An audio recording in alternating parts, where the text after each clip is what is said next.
Welcome to the MoJ webinar. We have a couple of amazing speakers for you today.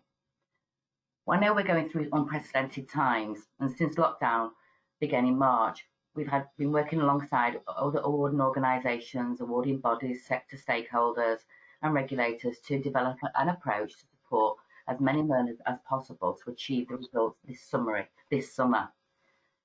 So I've got a few slides and I'll talk you through our approaches that we've adopted for the qualifications and where the guidance and support you need to help you through this mitigation process.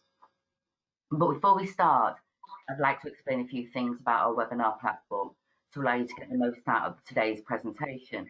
All viewers are in listen-only mode. However, you can use the question and chat tabs to engage with us. But after the webinar, I'll be providing you with the recording of this webinar, a copy of the slides, a copy of our rules of combination and any FAQs that come out of this webinar.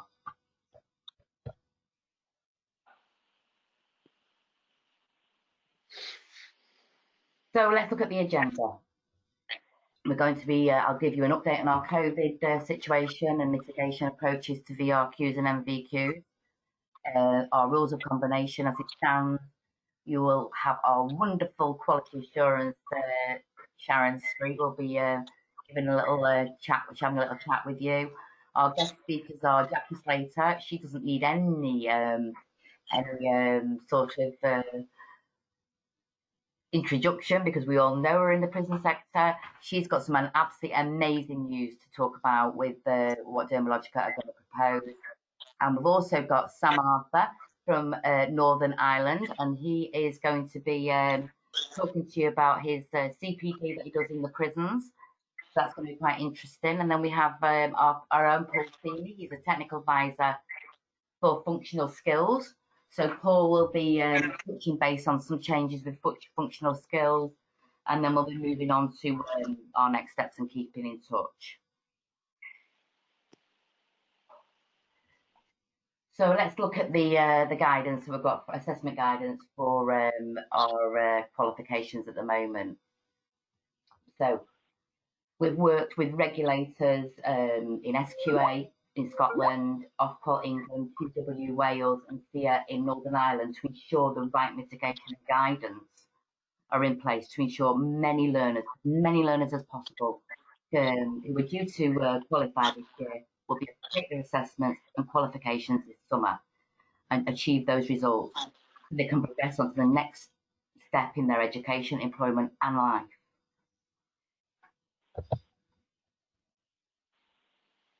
So for each of the qualifications, we've considered the best approach to take with mitigation and what type of mitigation.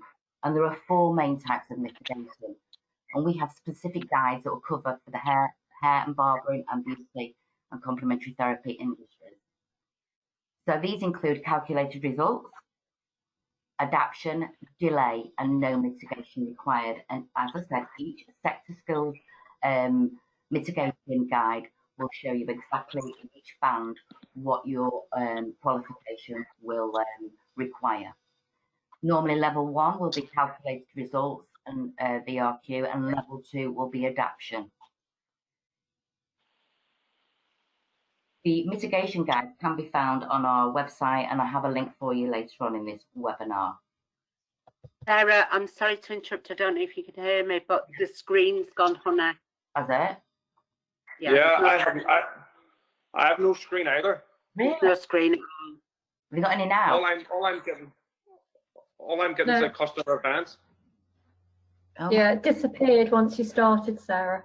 Yeah, I've tried going out and coming in again, and it's no different. Right. Okay. So, what? Oh. There you go. That's it. I know. So there you are. Start from the beginning. Love. I'll start from the beginning, guys. If the screen disappeared, yeah. Sorry, guys. Do apologise. Apparently, my screen disappeared. You know, this is doing it a live webinar. These are the sort of things that happens. Anyway, I would like to welcome you to our MoJ webinar. We've got some amazing speakers for you today. We are going through some unprecedented times, since we were locked down in March. We've never seen these before. We are working alongside awarding organisations and bodies, sectors, stakeholders and regulators to develop approaches to support yourselves, our learners, in this time, so that they can achieve the results that they should achieve this summer. So I've got a few slides here to go through with our approaches that we've adopted at City and Guilds, and this guidance can be found on our website, but I have got a link on here for you. So before we start, I'd like to explain a few things about the webinar platform to allow you to get the most out of this presentation. All viewers are in listen-only mode, but if you would like to participate, then you can use the question and chat button, and we will get your questions there. Once the webinar is finished, I will be sending you a copy of the webinar, a recording of the slides, a copy of our new rules of combination, and any frequently asked questions that have come around from this webinar. So if we look at the agenda, what's coming up, we're going to talk about our COVID update and our mitigation with our VRQs and MVQs for summer, rules of combination. We have a wonderful guest speaker, our own Sharon Street from City and Guilds. She'll be talking to you about quality assurance. We have Jackie Slater. Jackie doesn't need really any introduction. Jackie, who works for Dermalogica in the education department, and she's got some amazing news to share with you.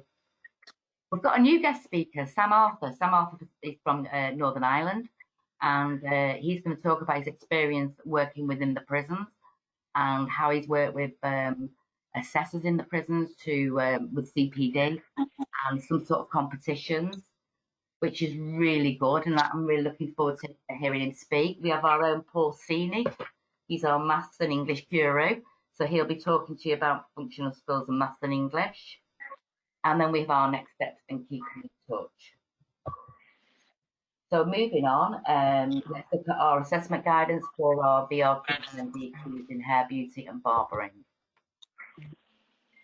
So if we look at the mitigation approaches, we've been working with regulators, SQA from Scotland, Ofqual England, QW Wales and SEA in Northern Ireland, to ensure the right mitigation and guidance are in place to ensure as many learners as possible to take their assessments or qualifications this summer 2020 receive the results.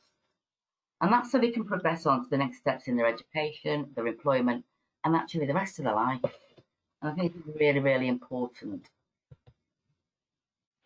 So the mitigation approaches that we have taken are, these are our best approaches, we feel. The four main ones are calculated results, and that's normally looking at your level ones or your technical, that's calculated.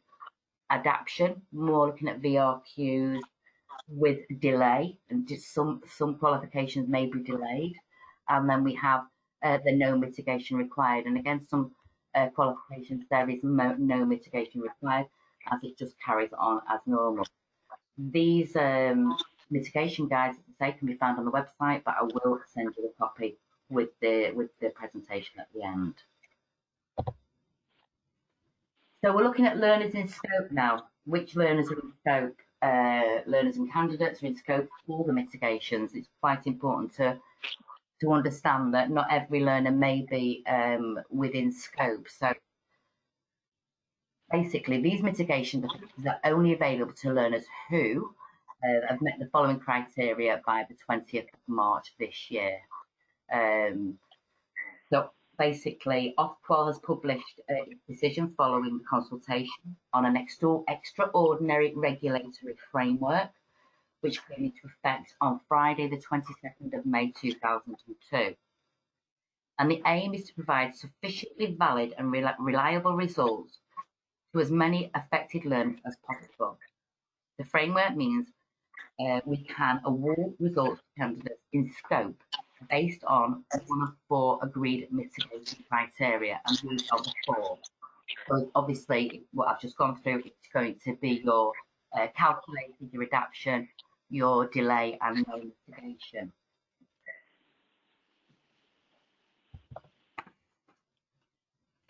So if we look at now our mitigation approach to the VRQ qualifications, learners out of scope, we would expect you to still be working with them with remotely or with some sort of blended learning. for those who are out of scope. To help explain the mitigation approaches for all the qualifications, we've organised these by sector on our website. The document aims to summarise each approach and then provide a list of qualifications that fall under the mitigation approaches. And we know what qualifications fall under the mitigation approaches, and I'll go through them with you later. But here you can see here, if you click on this little red hyperlink, that will take you right through to the mitigation guides that you'll require.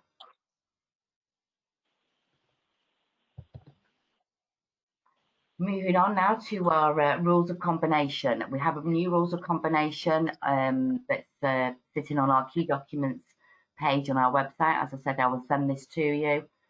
There's been some, the extensions have been in there because of the funding freeze, so all the extended dates are there.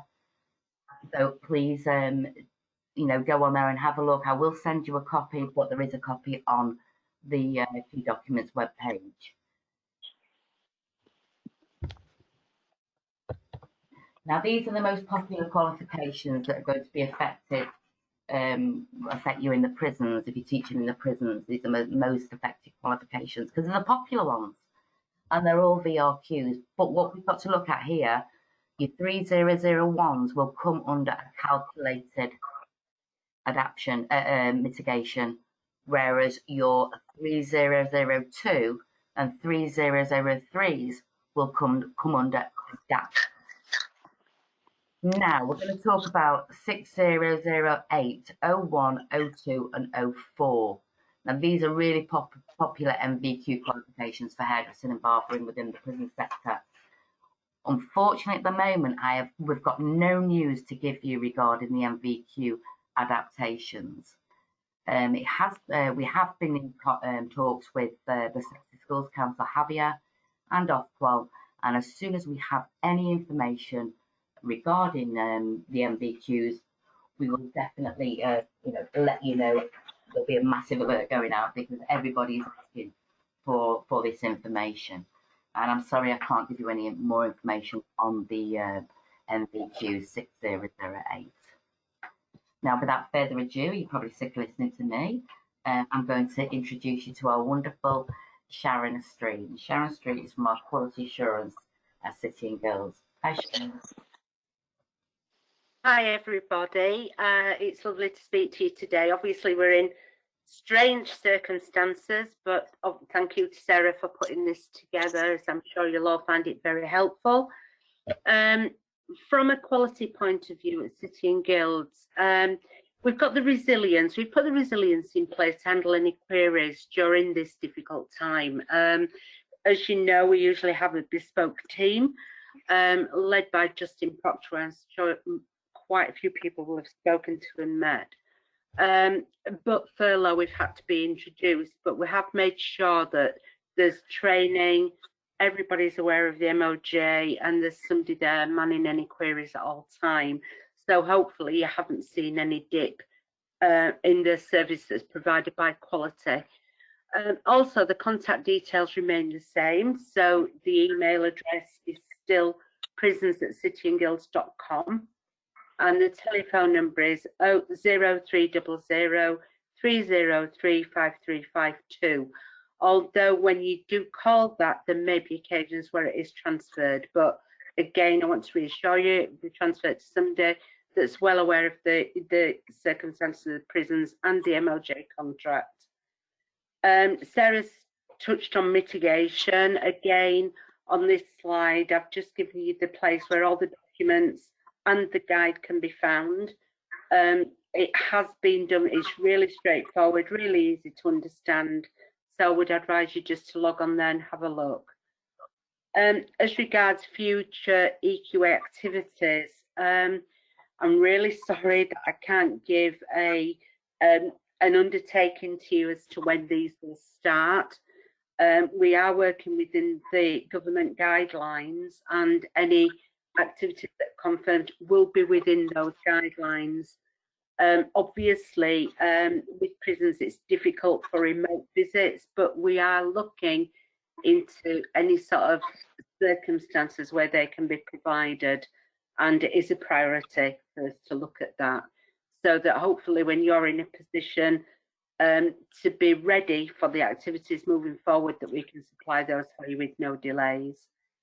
If you've any queries at all about any quality, just send an email to that email address and I can assure you it will be picked up. Okay, thank you. Thanks, Sharon. Now we're going to move on to our wonderful Jackie Slater, the Education Manager for Dermalogica, and her college partnership programme. Jackie, it's over to you. Hi everyone, can you hear me okay? Yes. Sarah's? Yes. Yeah.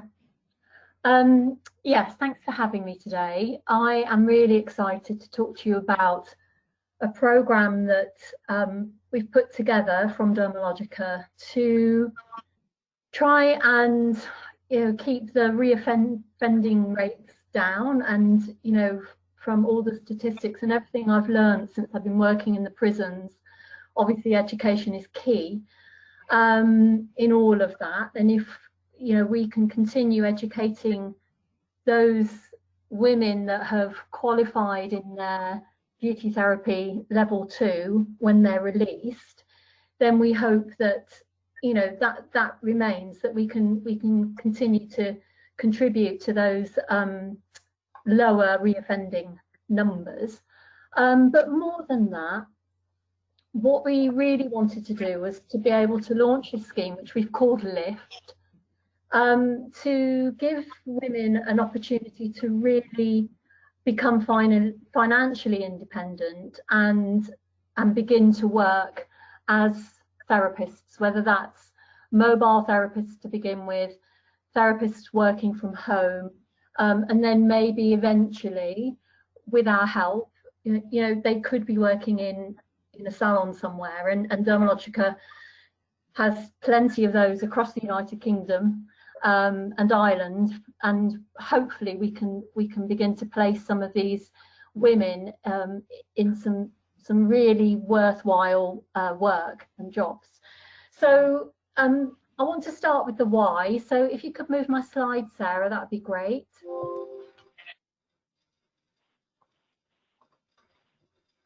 Lovely. So this all came about because I've done a lot of the education in the prisons, and Dermalogica already provide a level of education to support the curriculum in prisons and to provide some brand awareness, and hope that the residents that are training will have a bit more kind of insight into what's happening in industry. But the general feeling when I talk to the residents and to the to the therapists that are learning, they always feel slightly disheartened and a little bit unsure what the future might hold with regards to, am I going to be able to get a job? Are the qualifications going to count? Is my criminal record going to go against me?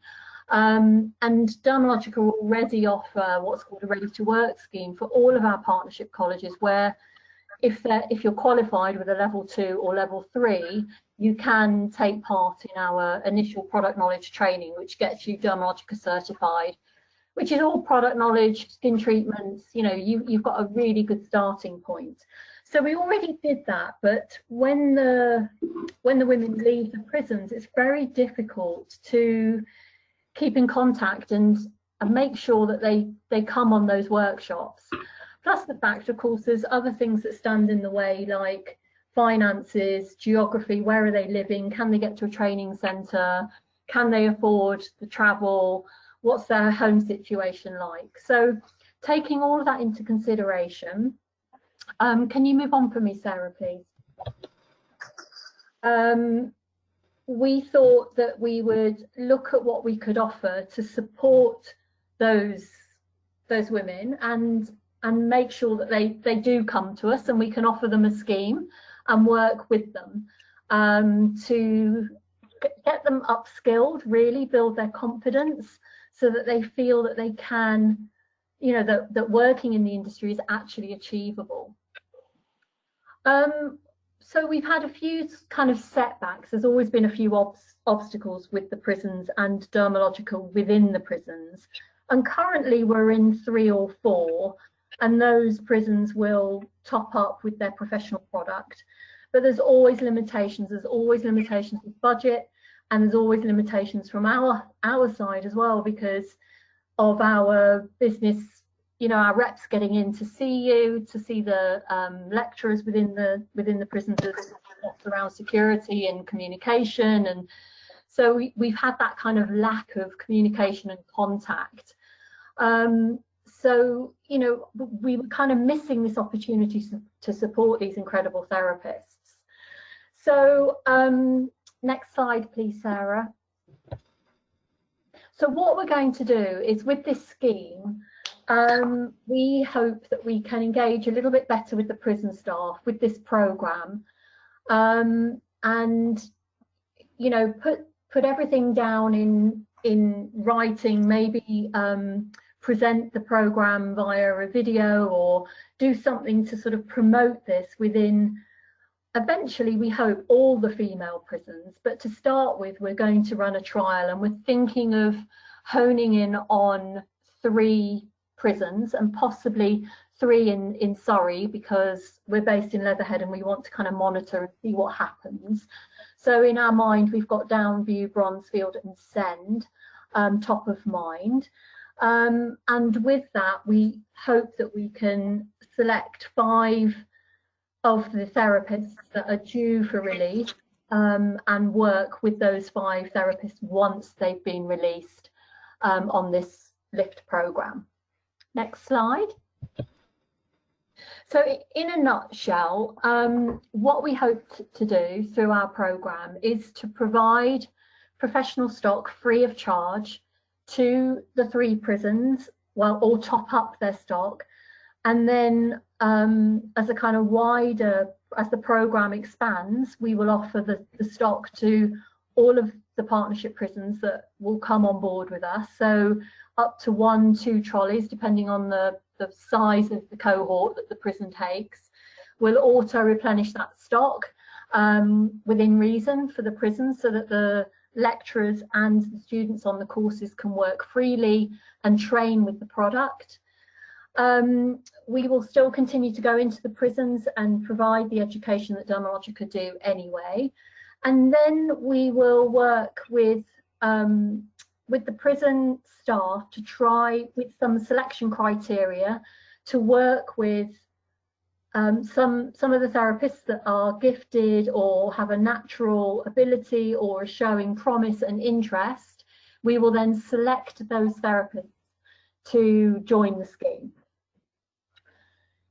So we, throughout the scheme, you know, we're going to sort of commit to also offering, you know, extra support. So through the education, not only them coming to class once they've left the prison, but, you know, through mentoring with the education, picking the right education for them, continuing to remain in contact with them, give them business support, and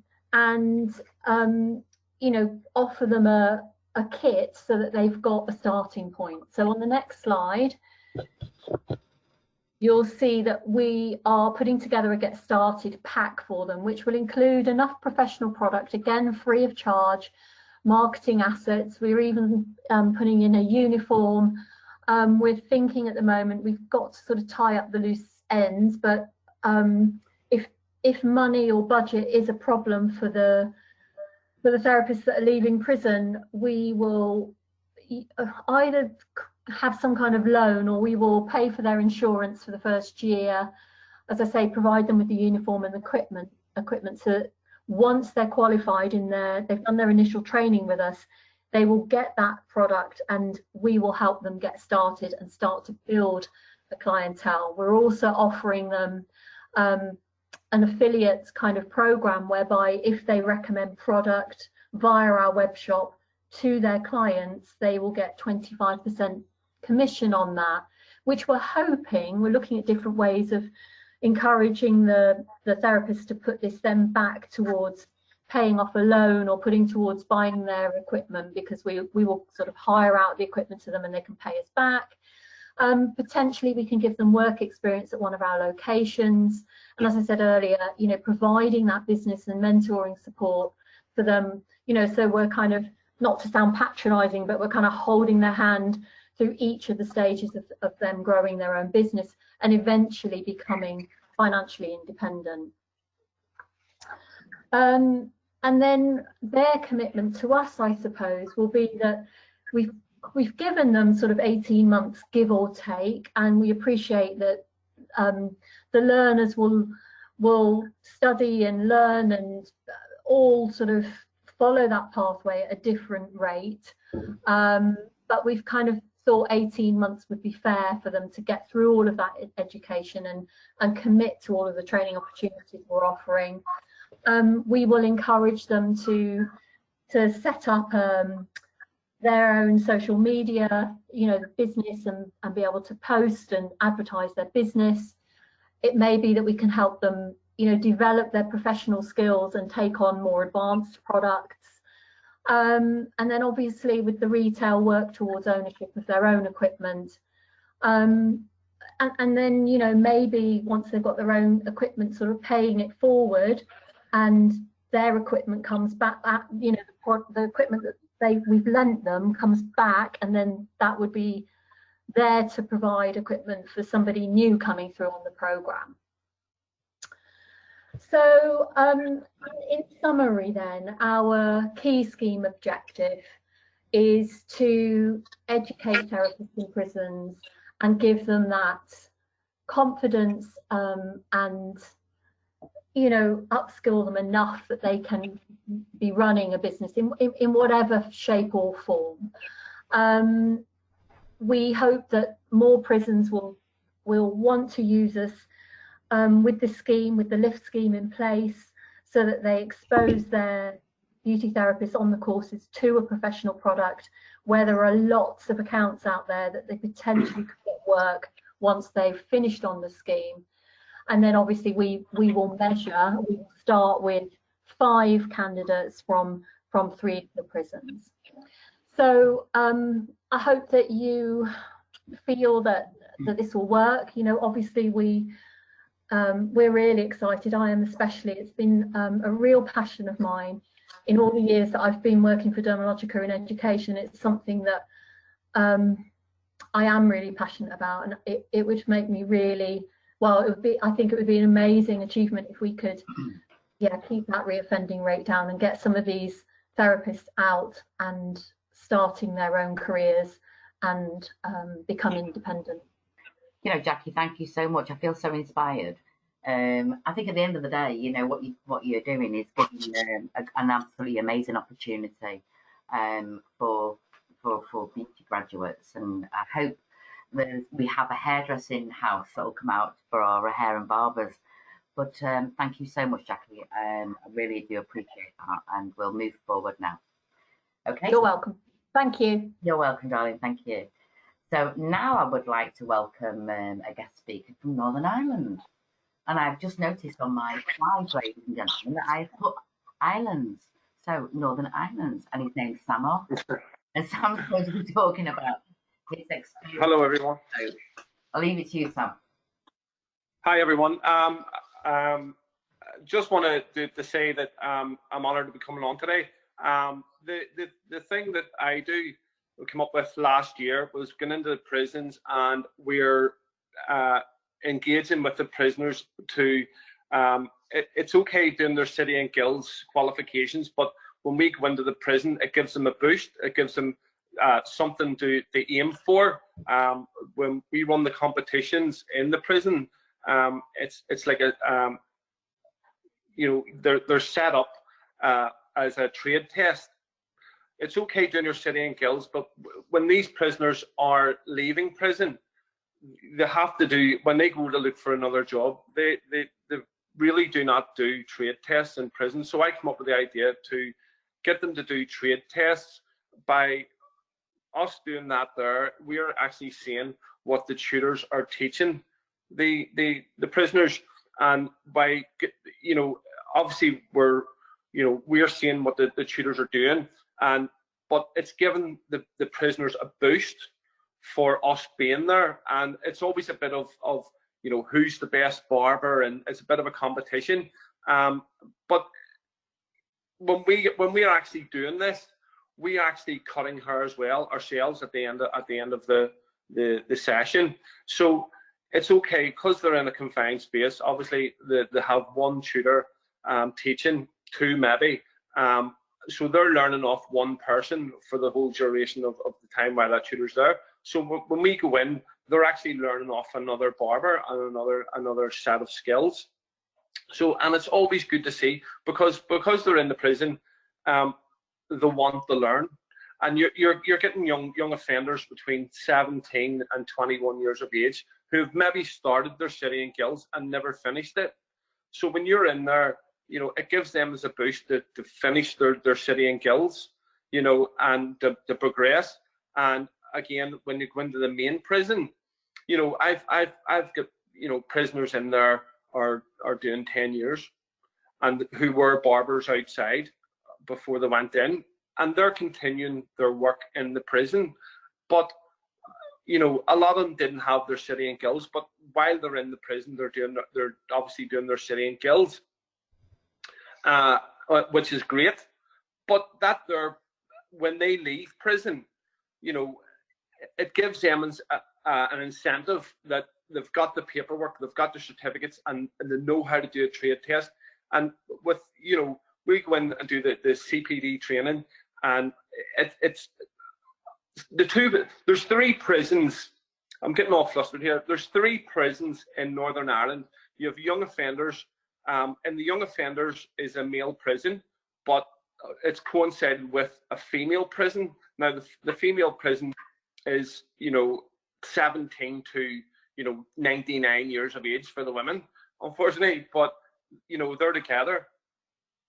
I've opened 2 barber shops out of the 3 barber shops in Northern Ireland, and in the last 2 years they've had to double the size of the barber shops, because that's how, you know, that's how intense the barbering is in the prisons. They all want to do barbering, you know, and there's not enough seats in the prisons as it is. So we went from I think we went from 4 in one prison to we're going to 8 seats in one prison, and the other prison there was 3 seats, and then we're up to 5.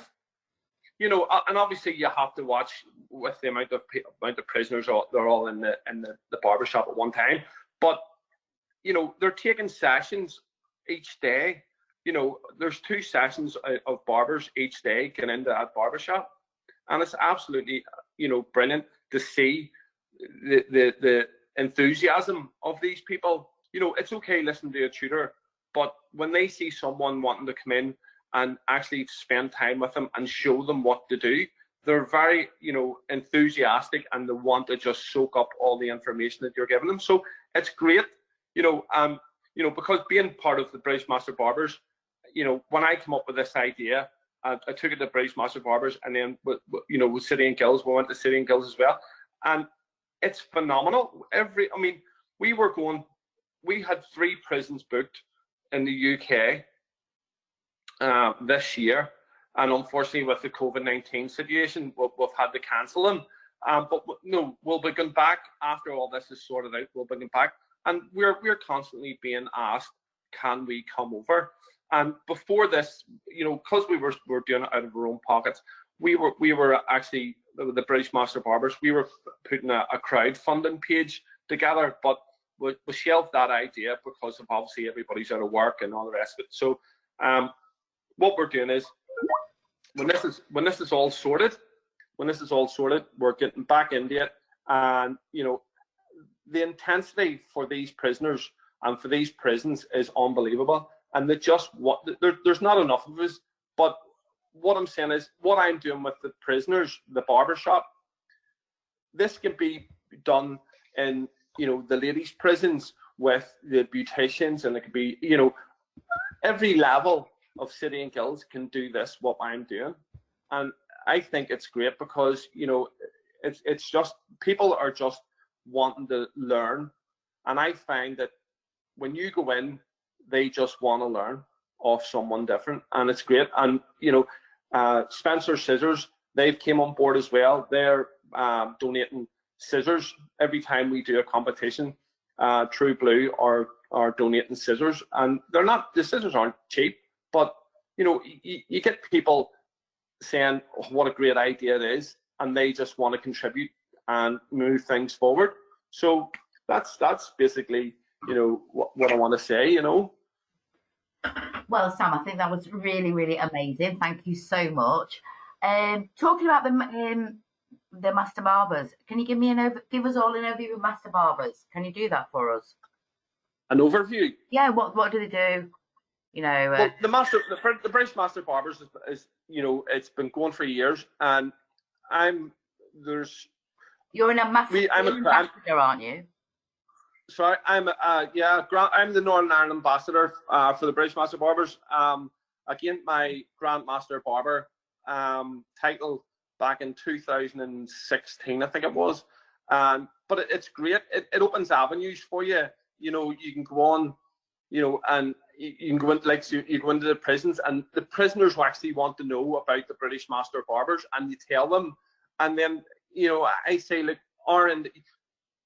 it's okay for me being in the industry, but when we have some young kid look at you, and if I can inspire them by telling them my story, you know, because, you know, it's unfortunate they chose a wrong path to go down, but, you know, by me telling them my story, it sort of gets them going to say, right, well, when I leave, I'm going to change my life, and I'm going to be a barber, and I just want to be like him, or I want to be, you know, I want to progress in the industry, because there is barbers that you know are in the British Master Barbers who are ex-offenders, yeah, and they've done really well, and they've opened up barber shops, and, you know, they're great friends of mine, and they're really, really, you know, it's unfortunate that, you know, that what they did, but, you know, they've turned their lives around, and they've progressed, and they're putting back into society. So, which is great.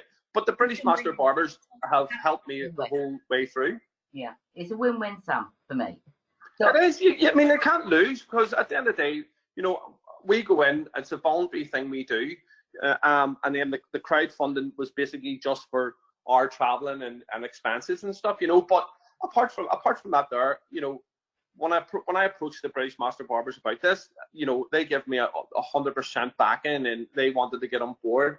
And then, like yourself, with the City and Guilds, you know, I never thought, from an idea I had, because I'd been judging for the British Master Barbers for 5 years, Barber of the Year, and I'm getting into the prisons, you know, and then the prisoners are doing great work, and I saying to myself, well, why have they not got competitions, and why have they not got this, and why have they not got that? So that's why I came up with the idea of promoting it.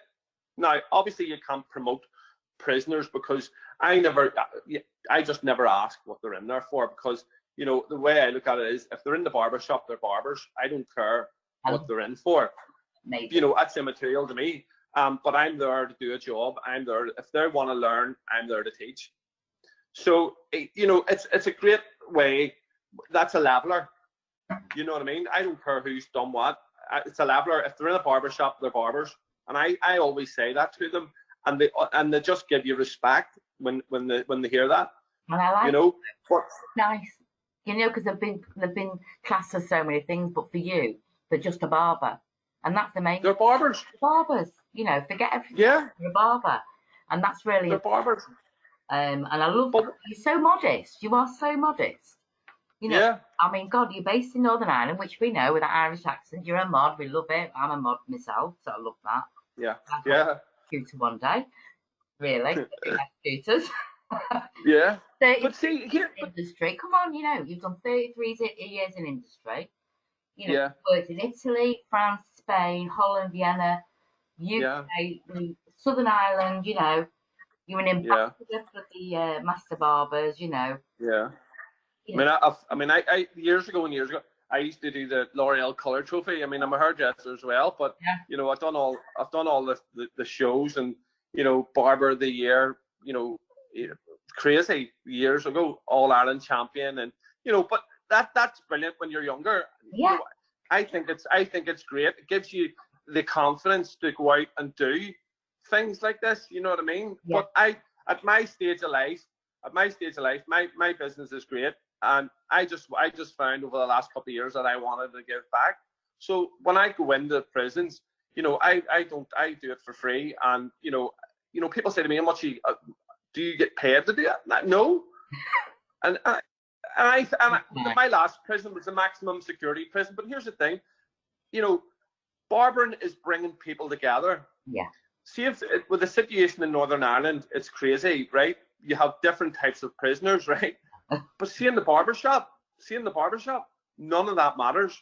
Yeah. None of that matters. I mean, you've Catholics and you've Protestants and whatever, but when they walk into that barbershop, they're barbers. Do you know I love? And you wouldn't have got that 10 years ago. No, you wouldn't. But see now, barbering, it's so big, and it's overcome all the issues.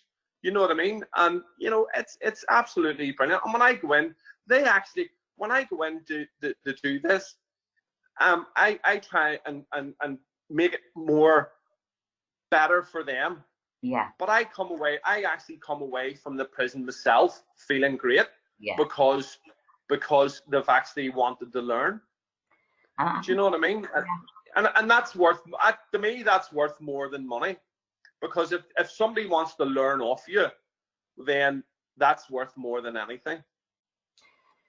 So thank you so much, Sam. You know what, you are an inspiration, and you do make me laugh, because you're modest, you know, because you've got so much vision for the future, and you're just modest with it all, you know.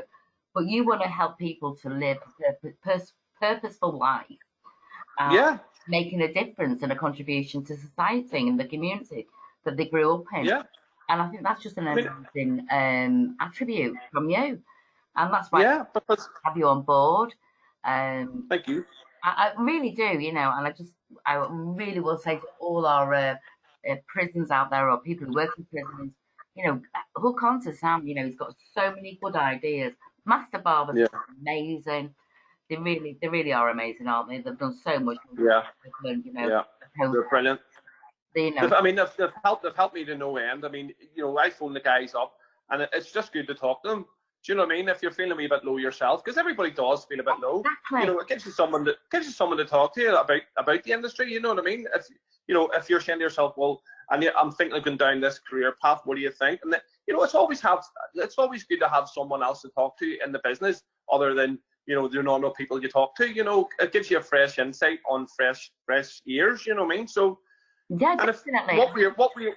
What we are doing, but the thing is, what we are doing, you know, you wouldn't do it for money.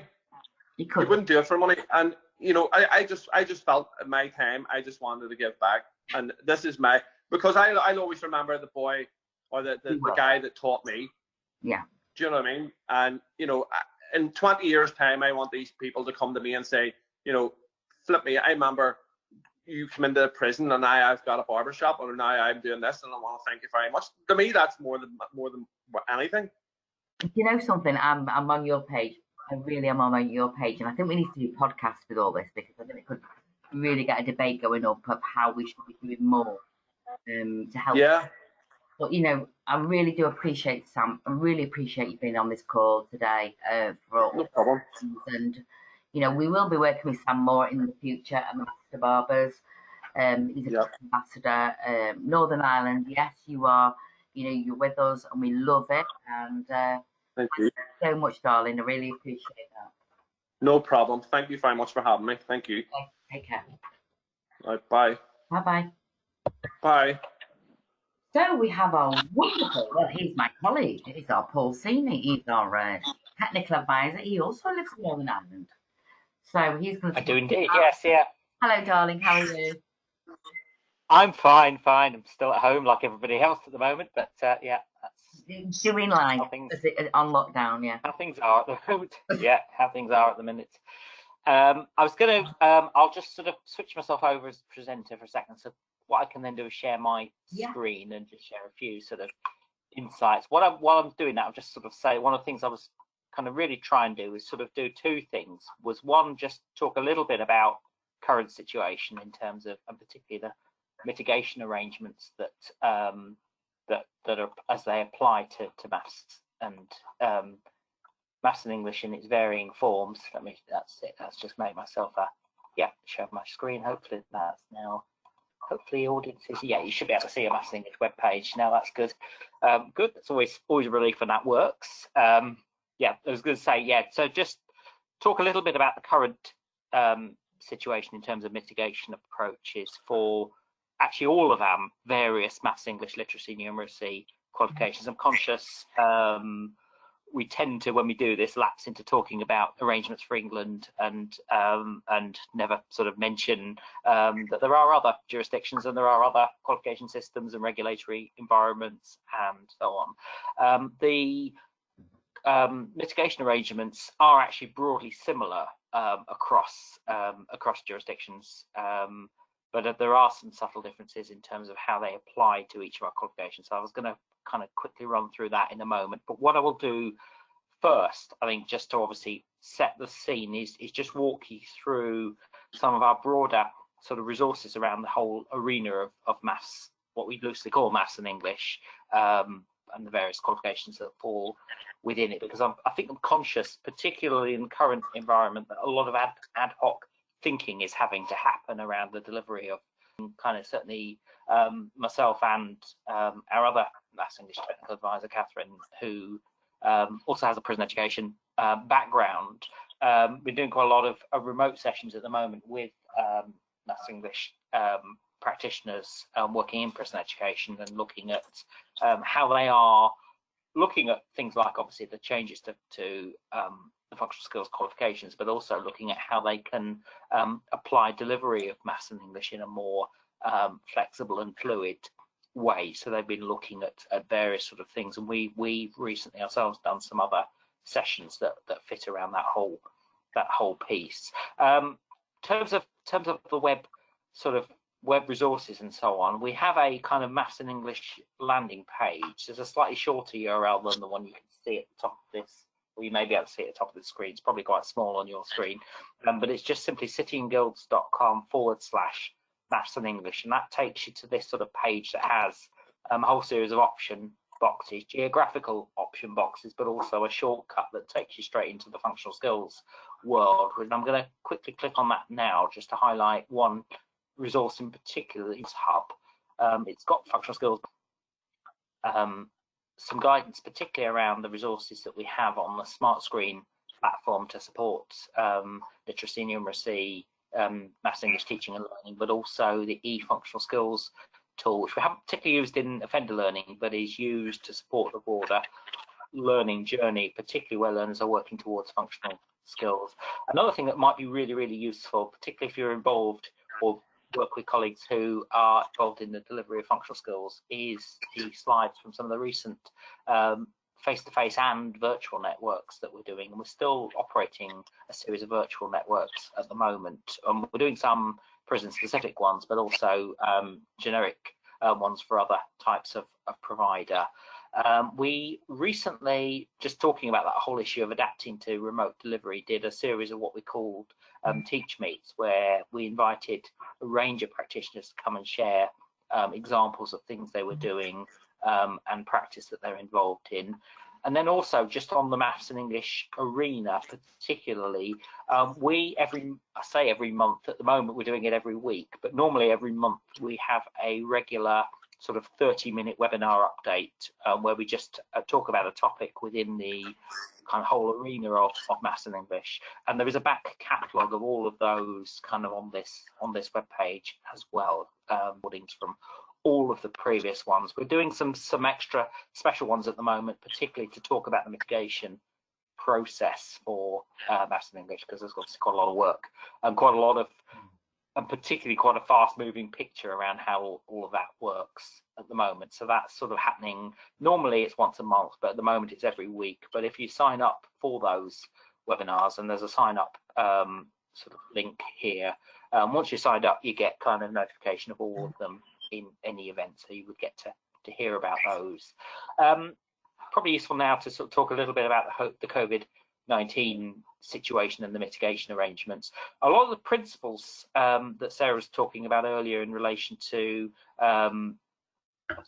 qualifications within the hair beauty arena hold also to this, in the sense that there is this temporary set of regulatory arrangements that underpin all of these changes. As far as maths and English is concerned, there are very particular regulatory conditions around functional skills, and that was partly because the government in England, obviously UK government, made a kind of determination that functional skills was, even before other qualifications had been sort of put forward for this process, a ruling that all functional skills learners would go down this road of receiving a calculated result if they were due to sit their exams, their assessments this coming summer. Similar pattern is also applying to essential skills in Northern Ireland. There was a parallel set of conversations with SAYA and with the Department for the Economy around how that worked, and likewise in Wales, Qualifications Wales has introduced a similar set of arrangements for essential skills that involve putting forward what we call centre assessment grades and issuing a calculated, what we term a calculated result on the back of that. So that process kind of holds. What you will find though on our COVID-19 site is a specific set of guidance that relates to functional skills.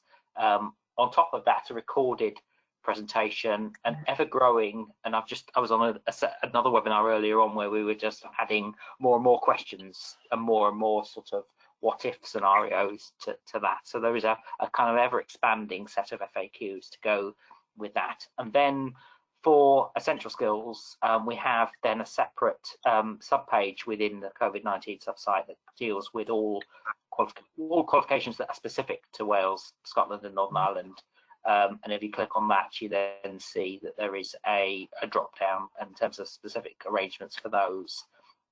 There's arrangements for essential skills in both cases, and in terms of arrangements that work for those, and parallel sets of guidance to cover those qualifications and the arrangements that go with those. Like all qualifications, this is a time-limited process. There is kind of quite an urgent piece of work going on at the moment around gathering appropriate evidence to support any of those judgments, kind of making professional judgments on the back to kind of go through this. That's where you centre's calculated result that would result in their qualification either being issued or not issued to them, as the case may be. So that sort of summarises the process. Any more, Paul, or if there's any other things that jump to mind? Yeah. Okay, so let's move on now. Can I have my screen back, darling?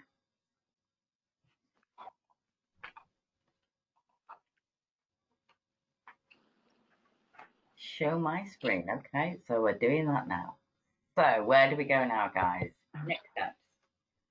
Thank you so much for joining us today. You know, I hope you've got a lot out of today. I have. You know, I love to hear about the what's going on with Dermalogica and what's going on with Sam. You know, in Martha on his own right as a master barber, or as a barber, or just a human being that he just wants to give back into society, and I love it so much.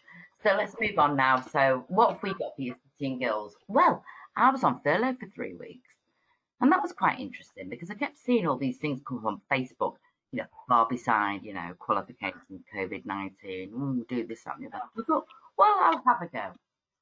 Well, I'll be honest, I was really cocky and thought I know it all. And on the first time I sat it, I failed. And I'm the only person that's going to be honest with this one, because I'm sure there's loads of people. Because I was cocky. So then I read everything. I thought, you know what? Now I know it. Now I'll take that exam. I'm a typical student, you know. So what I'm saying at the moment is we have some great CPD that you can do. Today's CPD, Sam. Jackie's got CPD for you. You could all take the dermatitis qualification, which I think is amazing.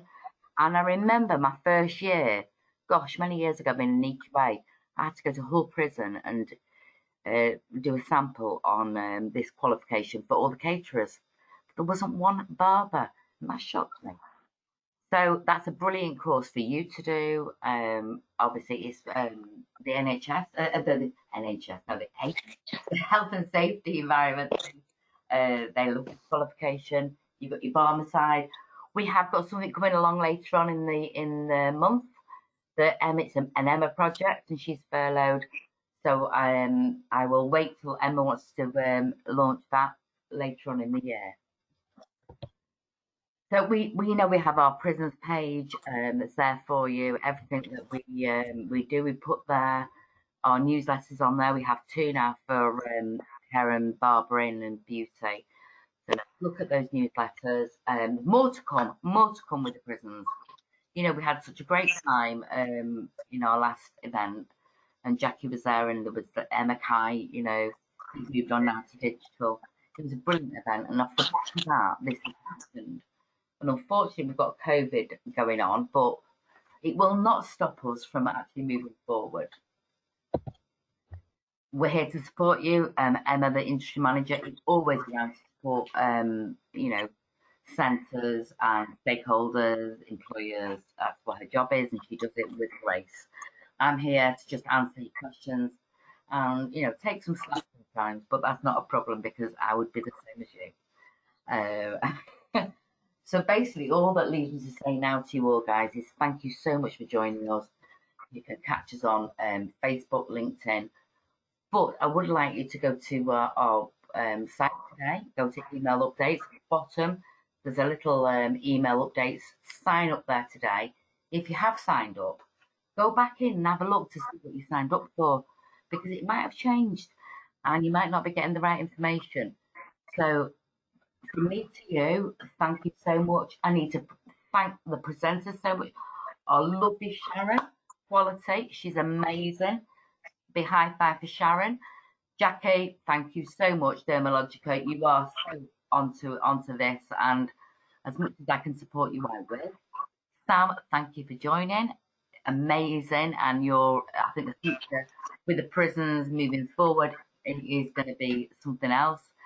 And Paul, the guru of functional skills and master of English and maths.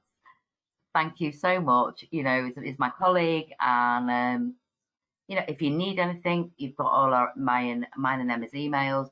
Call us if you want any more information about Jackie's project or Sam's project. Please email me, and I'll put you in touch with Jackie and Sam. So it's now 4:30. I can't believe we made this on time.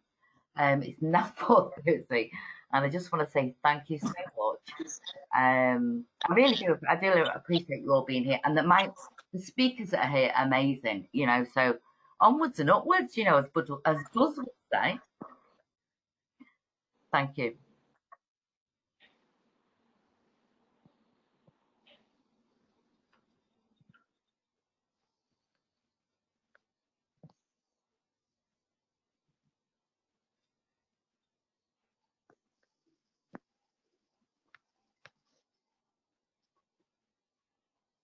Jackie, you there?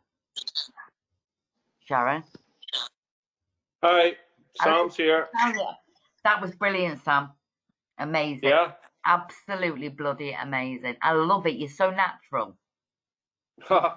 There's so much to say and so little time. I know, but that was brilliant. I know. Listen, we're going to move this forward. We are moving it forward now. That's good. Really, really, really good questions coming through, and oh God, we need that guy. Listen, you're doing really well. Jackie as well. She's amazing. So I'd link up with Jackie as well if I was you, because she's been around a long time. And if you ever want to get away from master barbers and do it on your own, she would be the best. Yeah. And I back both because you've both got amazing attitude that I love. Well, you see, the criteria that I come up with, it can be used in all the other different city and guilds, criteria in like hairdressing or beauty or whatever. Do you know what I mean? Because it's easy. Once you do it once, other people can do it with the likes of the beauty or the nails or the anything. I think it's I just love, what, if you look back at yourself, I look back at myself at 15, if I had my direction, where would have I ended up? I know. I know. It really drives me. I remember I've always done a lot of work in Style Prison in Manchester, Yeah. Because my mum was a big drinker and took quite a lot of drugs. Because, wait, not because it was like a normal situation. You know, it was just like a situation in her life, which was quite sad. Yeah. You know, so I mean, see, but the thing is, you know, what I said about it brings people together. You know, over here you had every type of prisoner under the sun. I mean, see, out of, you know, we had 9 barbers in our last competition, right? And there was 2 sessions. There was 4 and 5. So obviously each one of them had a customer as well, right? So out of the 18 people that were in that competition, right, 16 of them were murderers. Crazy. 16. Hello.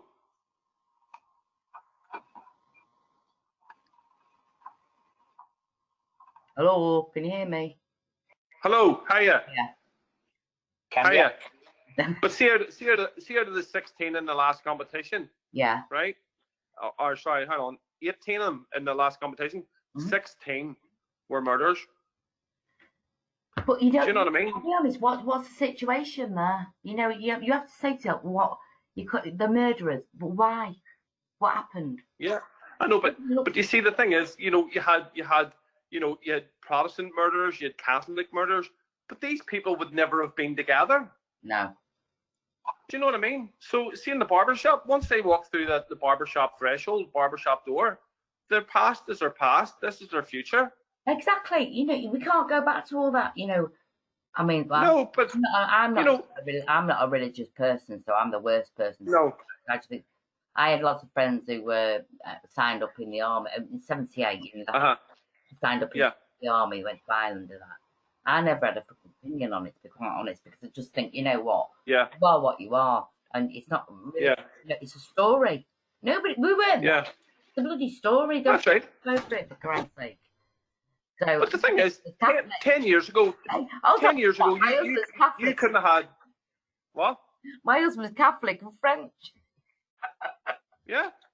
I mean, Protestant, you know, and I don't care. No, but what I'm saying is, it brings people together. Barbering keep people together. And that's what we want. Yeah. And you know what? I think you've got such a passionate message. Well, I do, honestly. So, you know, I can't wait to. You know, really, I'm really looking forward to it. I think we've got good things coming. You know what? Okay, we're going to be off the road for a while. We know that, but yeah, I think now we need to start planning the future. What's it going to be like? What we're going to do? Yeah. Well, see, that's what I'm saying. The British Master Barbers, they were putting up a crowdfunder. Sam, they might release it earlier. So what could we do? Think about that. Say with all this COVID and everything, we started to release offenders.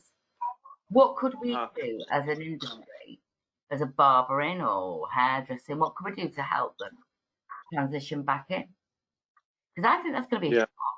You know, if they sort of, the MoJ say, all right, like, you 3,000 can go because you weren't that bad crimes and you've been doing barbering and you're doing really well. What are we going to do with them? No, it's really good. I mean, it's really good. And the prisoners should get a chance to do. Do you know what I mean? I agree. Completely agree with you. I do. But I was saying, when my daughter was 18, because I worked at Style, I used to go there once a week and talk about drugs and alcohol and how bad it was for you. My daughter went through a really bad patch, and I dragged her in there when she was 18 into Style. I said, you will end up in here, lady, and it's up to you to turn your life around. And I think, you know, you probably would have. And now look at her, you know, today I found out I'm going to be a grandma. And you think, wow, you know, life can change for people if you're passionate and you push them through that threshold that I have to do. I think that's the best way to be. Do you know what I mean? It's you keeping your morals and you keeping your standards by taking out the people who could do with it, and you know, because it's barbering is barbering, but if you have a code of ethics to yourself that you've always lived by, then that's it. Do you know what I mean? So by doing that, there, it's not just barbering. You're there to talk to them, and they want to know your story. They look exactly. Where did you come from? What did you do? Were you naughty? Yes, I was naughty. I was very naughty. You know. Yeah, but they just want to know your story. They want to know your story, and they want to know how you became with the British Master Barbers, and how you got into City and Guilds, and how you done this and how you done that. And then it's a light bulb moment, and then they say, "Flip me, that's easy." You know, is that all you have to do? You know, get the head down and learn. You know. Do you know what, Sam? Aren't we privileged? I think we're, you know, that we can do this and help these kids, because obviously you've been through a lot of crap to be able to do what you're doing. I am, and you know, I think you have to leave a legacy. And what better? What better? You know, to help us. But that's what I said when I said to one of the governors in the last prison. I said there, listen, this means more to me coming in to the prison than you offer me money, because what I get back from the prisoners is brilliant. It's priceless, because it doesn't make you feel big, but it makes you feel welcome, and it makes you feel as if you've done a job that they want to do. Yeah, you passed it on. You know, it's that. Yeah. For me, passing it on, it's that strength, hope, and faith that you pass on. That, you know, if you do what you got to do, you'll get there in the end. Yeah. You know, I mean, and made up. See, in the space of 2 years, and I swear to God, in the space of 2 years, the 2 prisons that I've worked in, now there's 3 prisons in Northern Ireland, 2 are City and Guilds, and the other one wasn't City and Guilds. Yeah. But it is now, it's now City and Guilds, right? Right? So I'm going to this one when this is all over. Yeah. But the 2 prisons that I've worked in have upgraded their barbershops twice in 2 years. Really? Yeah, it's unbelievable. See the education, it's unbelievable. They've upgraded their. Sam, we're still on here now, and I think people can hear us chatting, so I've not stopped them. We're only telling the truth. Let's keep going then. We're only telling the truth, but that's what it is. You know, yes, I have my business, and my business comes first. But you know, outside of that, I just feel it gives me, you know, an incentive to go in, because if there's guys waiting there, and when you go in and they say, listen, we've been waiting for weeks for you to come in, you know, we've really, really worked hard on our models, and you know, and when you go in, and a lot of them are all doing traditional barbering, scissor over comb, and it's absolutely refreshing to see people doing this, you know, other than, you know, they could be they were criminals before they went in, but they've learned the skill. You know, it's like in one of the main prisons over here, it's a maximum security prison. There's a guy in there, and he's doing 10 years, right? He's working in that barber shop for the next 10 years. Yeah. He's got his level 3. He's done his level 3. But the way they do it over there, once you've done your level 3, you get then mentor. You're a mentor. You're a mentor to the other prisoners. I like. Do you know what I mean? So they're actually, instead of going to the tutor, the younger ones that are doing their City and Guilds are asking the older ones, how do you do that? So they're actually progressing themselves. That sounds. Do you know what I mean? I like that. You know, and again, you know, the inmates are learning. It's all about society. It's bringing them back into our society. It's forgiving. Yeah. Let's move on. You know, we all make mistakes in our past. Nobody's perfect. Yeah. Nobody's perfect. No. Anybody could end up in prison. Nobody's perfect. Exactly. But see if you can get what I'm saying is, we can do this. We do this. You know, who knows where it's going to end? Do you know what I mean? Well, Sam, I'm going to go now because it's about 20 All right, look. And I need a No problem. Great talking to you. I will speak to you later. You take care. All right. All right, love. Bye. Bye. Thank you. Bye. Bye. Brilliant. Thank you. Bye.